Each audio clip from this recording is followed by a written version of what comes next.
Congressional Black Caucus sent a letter to the Justice Department urging the Attorney General to, quote, exceptionally increase his efforts to fight back against laws restricting voting rights. Last year, the Justice Department filed lawsuits against Texas and Georgia for their new, more restrictive voting laws. But according to the Brennan Center for Justice, legislatures in 27 states are pushing bills this year that would make it harder for people to cast a ballot. The concerns over fair elections don't end there. It's also a year of redistricting in at least 7 states, facing lawsuits over new congressional maps with accusations they were gerrymandered intentionally to dilute the power of minority voters. When the Supreme Court had a chance to step in and block a new map in Alabama, that even the lower courts agreed was discriminatory based on court precedent, the court voted 5-4 to let that law stand. And the justices will hear the full case next year, but the court's new conservative majority seems unlikely now to strike it down. Now, to be clear, gerrymandering is a bipartisan problem. Democrats in New York and Illinois, for example, are also accused of rigging their maps this year to favor their party. But it is Republicans, by and large, who have been accused of violating the Voting Rights Act, which was designed to promote minority communities from discrimination. Here to discuss all of this with us now, Reverend Adam Taylor. He's the president of Sojourners. That's an American Christian social justice organization. He's also the author of a new book, A More Perfect Union, a new vision for building the beloved community. Also, Michael Waldman, he's president of the Brennan Center for Justice.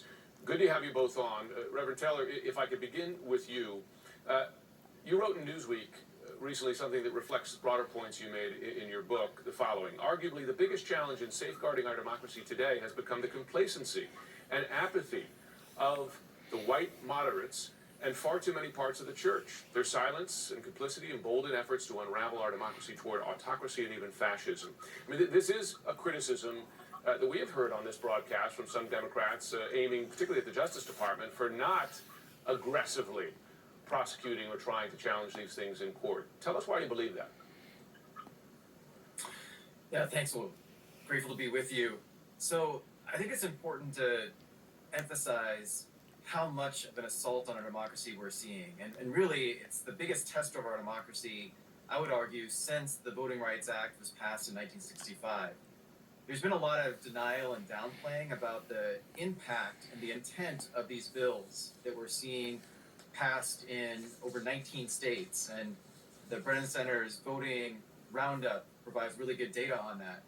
But I think what we're really witnessing here is an effort to derail and to delay the changing demographics in our country, the kind of multiracial democracy we're increasingly becoming.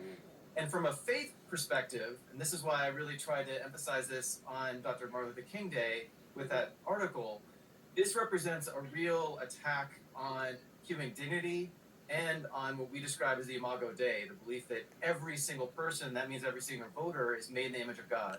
Dr. King had very, very kind of tough love to show to white moderates who were kind of lukewarm about protecting civil rights. And I think this is a moment where we need to see more courage from people of all persuasions and all backgrounds to protect the right to vote, which we know is sacred.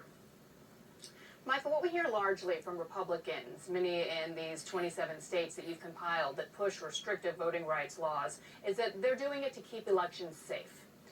Talk about the threat that that poses on democracy as a whole and what you make of their argument that they're doing it to keep elections safe in this country.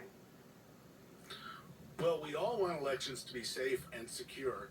The good news is they are extraordinarily secure. As Donald Trump's own Department of Homeland Security confirmed, the 2020 election was the most secure in history. And that is good news. We ought to celebrate that. Instead, what we've gotten is the big lie, the idea that the election was stolen, and these laws being pushed last year and as we now see being pushed again this year, that would make it harder for many people to vote. And these laws, unfortunately, target over and over again black voters, Latino voters, Asian, Native voters. They don't affect everybody equally. So it is both a legal issue and a moral issue, as the Reverend says. As far as the Justice Department goes, they should take as strong action as they can. But as they have also noted, the courts and the Supreme Court have made it much harder to take this action, which is one more reason that many of us think there needs to be strong federal voting rights legislation. Reverend Taylor, I interviewed Congressman Jim Cooper yesterday from Tennessee, who, by the way, is not going to run again because he's basically been redistricted out of his seat. And he said something particularly about new redistricting maps passed by GOP legislatures, what the intention is. I want to play his answer and get your response. Have a listen. Is the Republican Party or Republican-led state legislatures deliberately targeting race with these maps? Absolutely. Well, that's their number one goal, and it has been really since Richard Nixon had his Southern strategy. You know, LBJ predicted that when he signed the civil rights laws that would hurt the Democratic Party in the South for 40 years. He underestimated the problem. We know both parties gerrymander. His argument there is that Republican gerrymandering specifically targets race. Do you believe that?